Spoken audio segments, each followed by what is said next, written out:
Maman,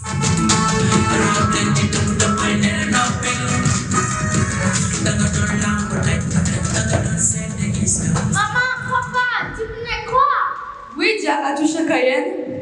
Demain, on a une journée multiculturelle.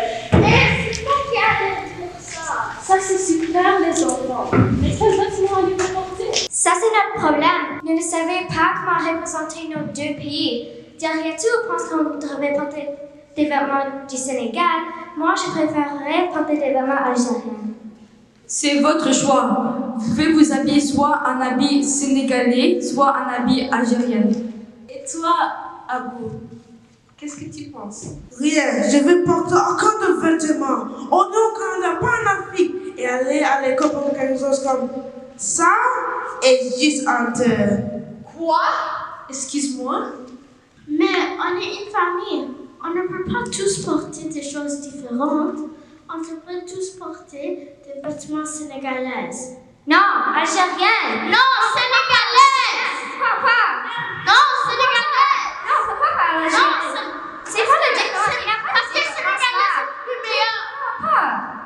Qu'est-ce qui se passe ici? Je me demande la même chose. Demain, nous avons une journée culturelle à l'école et nous sommes en train de trouver comment on peut représenter nos deux côtés africains. Mais quelqu'un ne veut même pas le considérer. Ah, je comprends maintenant. Si vous voulez, nous pourrons vous aider. Oui, venez au salon que je vous raconte une histoire.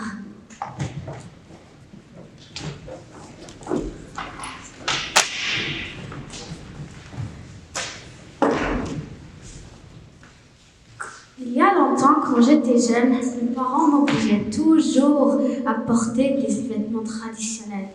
Même quand les gens autour de moi commençaient à porter des vêtements plus modernes. Je pense que je vais me changer maintenant. Maman va pas me voir. Je vais remettre ceci avant de rentrer chez moi après l'école. Qui êtes-vous? Vous êtes habillés comme nos grands-parents. Pourquoi tu portes une robe?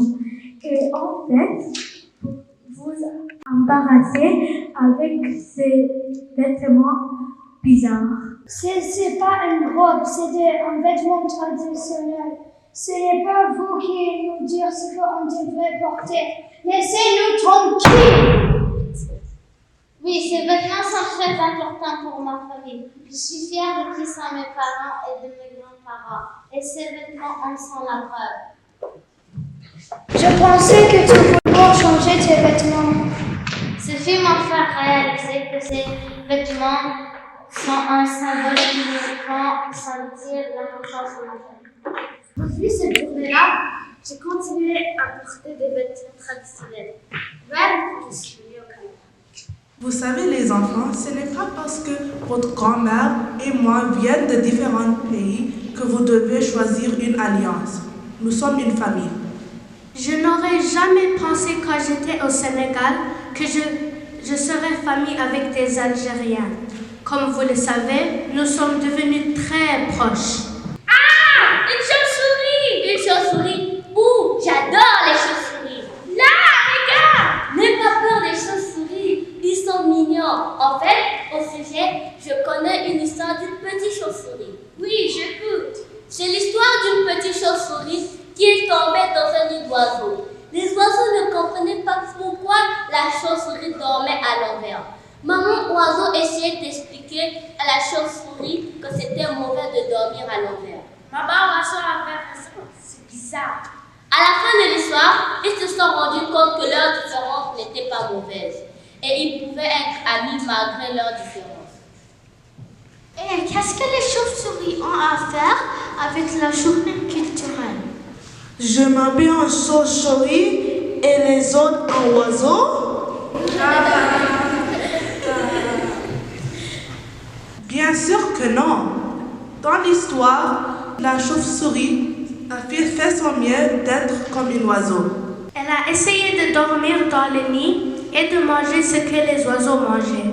Mais elle a rencontré d'autres chauves-souris et a compris qu'elle était une chauve-souris et ne peut pas vivre comme les oiseaux. Alors, c'est les oiseaux qui étaient mauvaises? Non, les oiseaux vivaient comme des oiseaux. Ce que vous devrez comprendre, c'est que les oiseaux peuvent apprendre la façon dont les chauves-souris vivent et les chauves-souris peuvent apprendre la façon dont les oiseaux vivent aussi. Ah, je comprends maintenant. On ne doit pas être pareil pour être famille. Oui, c'est très important de comprendre cela. Merci de nous raconter cette belle histoire. C'était inspirant. Maintenant, je suis tellement excitée pour la journée culturelle. Moi aussi! Je m'excuse de choses que j'ai dit avant. C'est pas ta faute, tout le monde fait des erreurs. J'espère que tu vas apprendre sur l'histoire. Certainement. Vas-y les enfants, vous devez choisir ce que vous voulez porter avant que ce ne soit trop tard.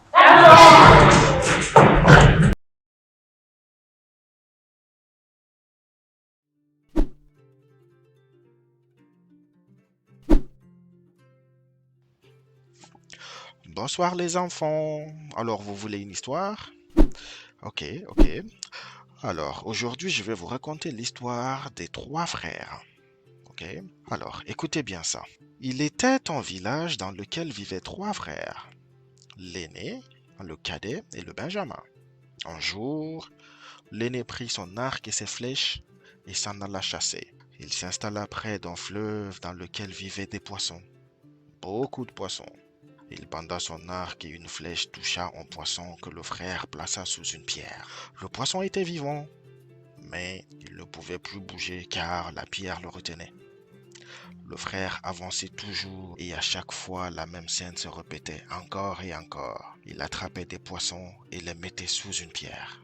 Une fois, la flèche atterrit dans une racine d'arbre.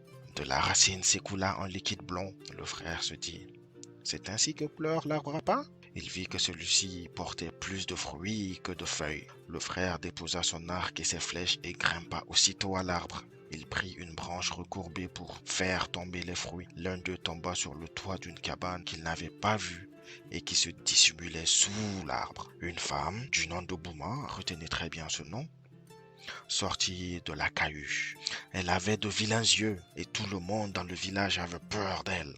Elle volait les enfants des gens du village. Elle cria au frère « Qui touche à mon arbre à pain ?» Le frère tremblait tout comme les branches qu'il tenait, mais il répondit « C'est moi et mes frères. »« Appelle tes frères, dit Bouma. »« Frère !» appela-t-il. Et tous les poissons qui étaient retenus par des pierres pour ne pas se sauver répondirent. Bien que Bouma fût en colère, elle dit « Bon, puisque tes frères et toi avez répondu à mon appel, vous pouvez cueillir. Cueillez donc, les fruits sont à moi et à vous. » Le frère descendit de l'arbre, enveloppa les fruits, prit son arc et ses flèches et retourna au fleuve. Il continua à attraper des poissons, puis enleva de dessous des pierres et les enveloppa dans une grande feuille. Alors, il rentra chez lui. Il fit cuire sur le feu les fruits de l'arbre à pain et les poissons et les mangea. Ses frères, attirés par l'odeur, salivèrent en voyant les poissons et les fruits de l'arbre à pain. « Nous avons faim, donne-nous au moins la peau, » demandèrent-ils. Mais le frère répondit « Ce qui est à moi est à moi !» Et il mangea tout seul. Quand le soleil monta à l'horizon, le frère cadet prit son arc à son tour et ses flèches et s'en alla. Il alla vers le fleuve et avec son arc et une flèche, il prit un poisson. Il le mit dans le fleuve sous une pierre. Alors qu'il avait déjà attrapé beaucoup de poissons, une des flèches se ficha dans une racine et la racine pleura. Le frère vit alors beaucoup de fruits sur l'arbre à pain. Il se réjouit et se dit « C'est à cet arbre que s'est nourri mon frère hier. » Déposa à terre son arc et ses flèches, brisa une branche recourbée et fit tomber des fruits. Les fruits s'abattirent sur la cabane de Bouma, qui sortit et dit « Qui donc maraude encore dans mon arbre à pain? C'est moi et mes frères. »« Appelle-les, dit Bouma. » Le frère appela, les poissons répondirent. Et Bouma dit aussitôt « Fort bien, cueillez donc, les fruits sont à moi et à vous. » Le frère cadet descendit de l'arbre, ramassa ses fruits et les enveloppa dans un grand baluchon. Il chercha les poissons, les emballa dans une grande feuille et s'en alla. À la maison, il fit un grand feu et mangea. Ses frères humaient le parfum, mouraient d'envie de manger. Ils dirent « Donne-nous au moins ces petits poissons, nous avons faim. »« Ce qui est à moi, dit le frère cadet. Et il mangea tout seul. Le lendemain, c'est au tour du Benjamin. Le Benjamin prit son arc et ses flèches et se mit en route. Il trouva les traces de la veille qui le conduisirent près du fleuve. Le frère prit son arc et une flèche et attrapa un poisson. Le frère le tua, coupa une liane et y attacha le poisson. Déjà, il avait une longue ligne de poissons. Il s'enfonça profondément dans la forêt. Malencontreusement, une flèche se ficha dans une racine. La racine pleura. À l'instar de ses frères, il regarda les branches et se dit « C'est à cet arbre que se sont nourris mes frères. Il y a énormément de fruits et ils ne m'ont même pas donné un. » Il déposa à terre son arc et ses flèches, brisa une branche recourbée, grimpa à l'arbre et fit tomber des fruits. Les fruits s'abattirent sur le toit de la cabane. Bouma sortit, très en colère, et elle cria « Qui est-ce qui maraude encore les fruits de mon arbre à pain ?» Le plus jeune des 3 frères, mort de peur, répondit « Moi et mes frères. »« Appelle-les donc, dit Bouma. »« Frère, appela-t-il. » Mais les poissons étaient morts, et pas une seule voix se fit entendre. Bouma dit « Appelle encore, car je n'ai rien entendu. » Il appela, si bien qu'un fruit de plus tomba, mais aucune voix ne se fit entendre. Bouma dit « Tu mens, tu es tout sale ici. Quand tu descendras, je te mangerai tout cru. Par où vas-tu descendre? Par ta cabane. Vite. » Bouma arracha le toit et le rejeta au loin. Elle dit « Je te tiens. Par où descends-tu? » Par les poutres de ta cabane, dit le frère. Vite, Bouma arracha les poutres, les brisa et éparpilla les morceaux loin de l'arbre à pain. Puis, elle déterra les pieux qui soutenaient la charpente et la cabane s'écroula. Le frère dit « Je vais descendre par ce cocotier. » Bouma abattit le palmier et tous les arbres qui, autour de l'arbre à pain, lui fournissaient sa nourriture. Elle dit « Par où vas-tu descendre encore maintenant ?» Le frère répondit « Par ce porc qui passe par là. » Bouma saisit sa hache et tua le cochon. Le frère dit « Intentionnellement, par ton chien qui accourt par ici. » Bouma tua le chien. Elle dit « Maintenant je te tiens. Comment descendras-tu désormais ?» Le frère dit « Par ta jambe gauche. » Bouma se la coupe et tomba par terre. Le frère dit « Par ta main droite. » Bouma se coupa la main droite. Le frère descendit de l'arbre et prit son arc et une flèche et tua Bouma. Il ramassa les fruits de l'arbre à pain, les emballa dans un gros baluchon qu'il jeta sur son épaule. Il prit aussi la liane avec les poissons attachés et entra chez lui. En courant, ses frères l'attendaient bien évidemment, car déjà le soir tombait. Le Benjamin racontait ses aventures à ses frères. Tous étaient bien contents. Ils chantèrent et mangeaient en joie sa nourriture autour du grand feu. Depuis ce jour, les enfants, Bouma n'a plus jamais emporté d'enfants au village. Fin de l'histoire. Moralité, dans la famille, le sens du partage est très important. Vous devez partager, être solidaires les uns envers les autres, ok? Voilà. Maintenant, il est temps de dormir. Je vous aime. Bisous.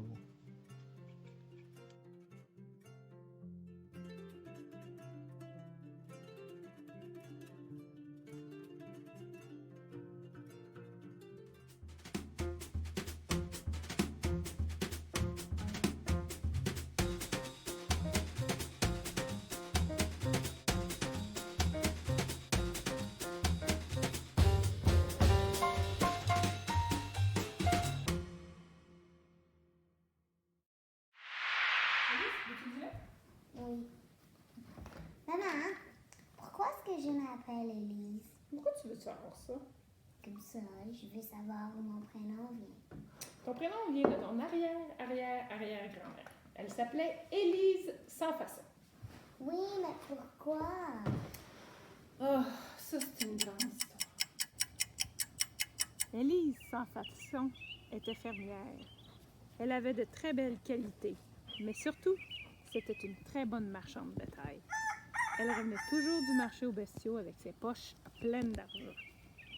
Ellie avait une belle terre, un beau troupeau de vaches, une grande table, une belle maison et une vieille grange. Elle était très prospère. Malheureusement, un jour, la foudre tomba sur sa ferme et réduisit tous ensemble. Récolte, animaux, étables, outils, et même sa maison. Pauvre Élise! Élise était désespérée, elle se pensait ruinée. Il ne lui restait plus rien en dehors de sa vieille grange vide et des vêtements qu'elle avait sur le dos.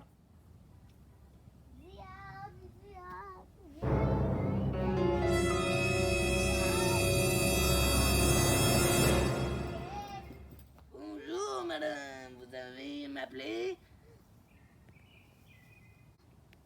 Oui, le diable. Pouvez-vous m'aider? Dans un an et un jour, ton âme m'appartiendra. Mais en échange, je vais te donner tout l'argent que tu voudras.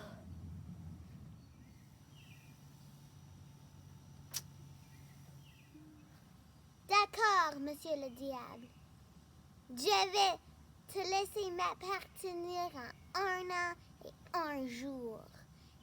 À 3 conditions. À quelles conditions? 1. Il faudra remplir ma tuque d'argent. 2. Tu mettras l'argent dans mon trou dans le mur. 3. Même si je vois le bout de ta queue pendant l'année, ça ne marche plus.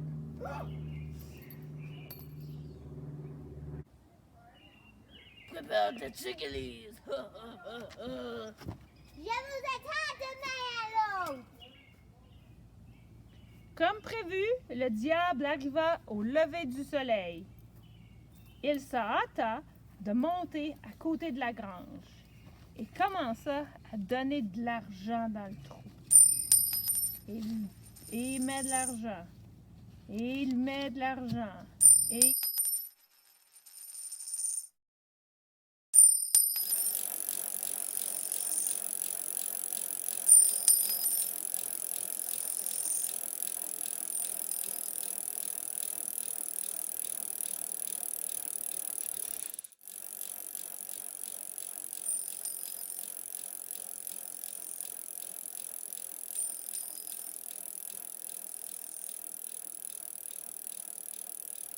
Élise, elle est plus rusée que moi.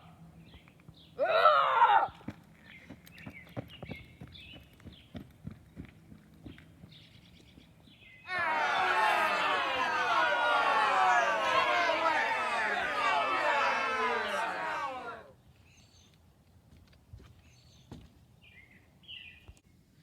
Puis, lorsque le diable est parti, Élise a ramassé tout son argent.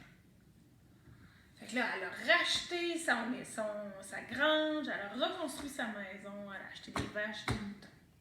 Puis, elle s'est assurée de plus jamais faire de pacte avec personne. Pas même avec le diable.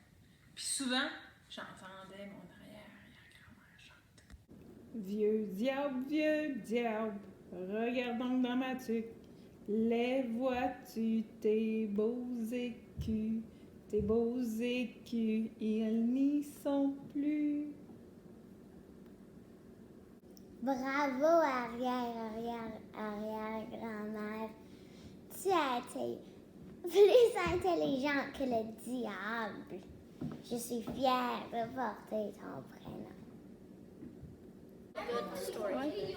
Une bonne histoire.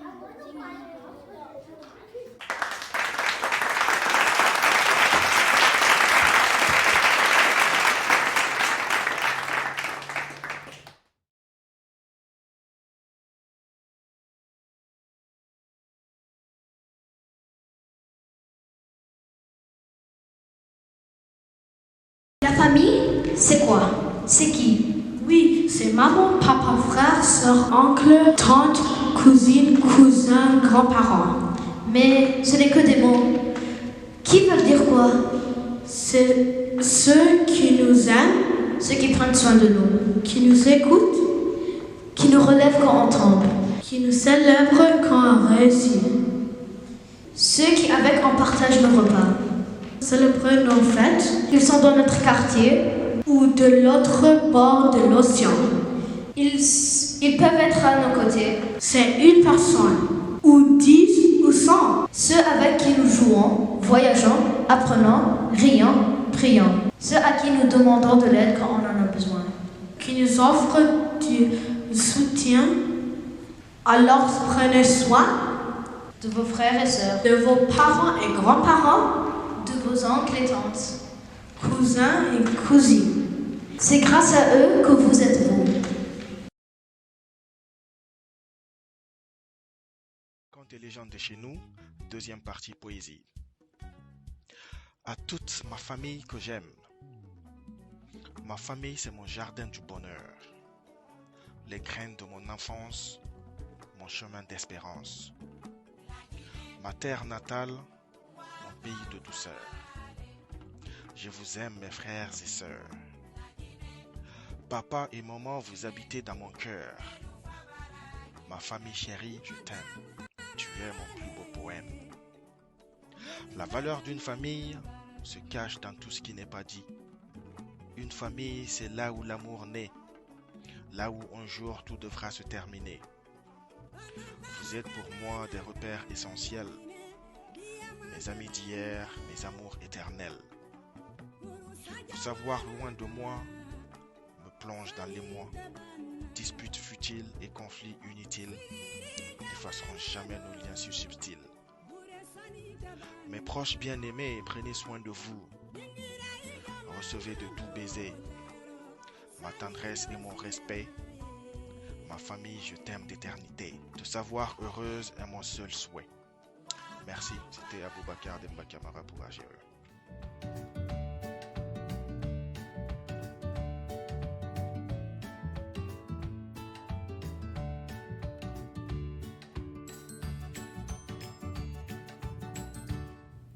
La famille, c'est là où la vie commence, comme les racines d'un arbre. On pousse et grandit grand et fort. Notre famille est la racine de notre vie. Elle nourrit mon corps et hydrate mon esprit. Comme un arbre, ma famille m'aide à grandir dans différentes directions. Les branches de l'arbre lui permettent de se nourrir et de grandir au soleil. Notre famille qui nourrit nos racines Nous donne la liberté de grandir et s'ouvrir aux autres. Notre famille, c'est eux qui nous entourent, Nous guident, nous soutiennent. L'arbre a besoin d'amour, d'eau et de soleil. Comme nous, on a besoin de notre famille. Elle nous voit grandir, elle nous comprend et elle nous appelle. Ok. La famille, c'est où la vie commence et où l'amour ne finit pas. C'est elle qui nous tient la main tout au long de notre vie. Notre famille, c'est un socle d'amour. À chaque rencontre, elle s'agrandit. Chaque tempête qu'on affronte, on se renforce par nos racines. Quand notre cercle est autour de nous, on n'est jamais seul. Dans ce cercle, il y a un univers. On est toujours là pour quelqu'un d'autre. Ensemble, on forme cette forêt qui nous solidifie. Les grands protègent les petits. Ensemble, on cultive notre bonheur. Le bonheur de se retrouver en famille. La vie est remplie de petits bonheurs. Mais aucune famille n'est parfaite. On se dispute, on se chicane, puis des fois, on se parle même plus. Mais on sait qu'on peut compter sur eux. Notre famille qu'on aime. Qu'on aime. Qu'on aime. Oh,